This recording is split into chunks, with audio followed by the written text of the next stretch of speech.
Bien chers amis de Café Évangile, Jésus, prenant la parole, lui dit, « Simon, j'ai quelque chose à te dire. Parle, maître. » Jésus reprit. Un créancier avait 2 débiteurs. Le premier lui devait 500 pièces d'argent, l'autre 50. Comme ni l'un ni l'autre ne pouvaient les lui rembourser, il en fit grâce à tous 2. Lequel des 2 l'aimera davantage? Simon répondit, je suppose que c'est celui à qui on avait fait grâce de la plus grande dette. Cette parabole que le Christ a plantée dans l'évangile de ce jour, en ce jeudi eucharistique, doit nous amener à tout un chacun de nous comme chrétiens à nous reconnaître en ce débiteur-là qui devait tant d'argent à son maître, à son créancier, tant de dettes, des dettes que nous avons accumulées avec notre histoire de vie. Et à un moment donné de cette histoire, Dieu s'est interposé, il a soldé cette dette-là. C'est pour cela notre vie comme chrétien doit être une vie fondée sur la conscience de l'action de grâce. Personne ne le mérite. Nous sommes les plus fortunés de l'humanité pour le fait que nous sommes conscients que nous avons été sauvés par grâce, non par mérite. C'est ça. Et c'est ça aussi qui va changer ta manière de vivre au jour le jour, ta manière de te relationner avec les autres, ta manière d'apprendre à voir dans la vie quotidienne des opportunités que le Seigneur te donne, à être reconnaissant,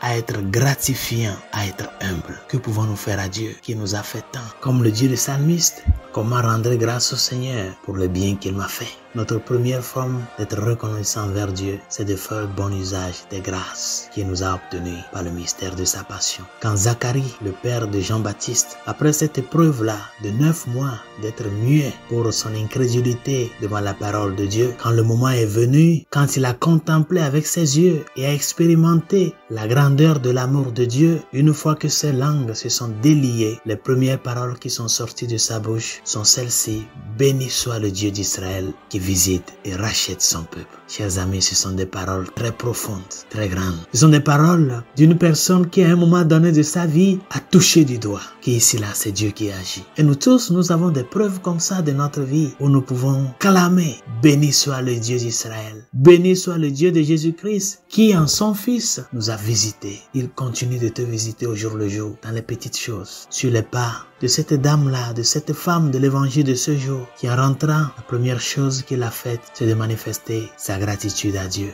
En choisissant le meilleur pour faire honneur à Dieu, il a versé des parfums sur les pieds du Christ. Chers amis, qu'as-tu de meilleur pour dire merci au Seigneur? Pense à cela en ce jour. Quand il t'arrive à un moment donné de te plaindre, et même jusqu'à un niveau accru d'accuser Dieu, reviens à toi avec ces paroles. Est-ce que je n'ai pas reçu quelque chose déjà? Et comme Zacharie, comme cette femme de l'évangile, proclame les merveilles du Seigneur. Béni soit le nom du Seigneur qui visite et rachète son peuple. Lui qui continue de manifester son amour à travers les preuves concrètes de la vie de tous les jours. Qu'il soit ton soutien, afin qu'au jour le jour, tes efforts quotidiens soient couronnés de bienfaits et de grâce. Bonne journée.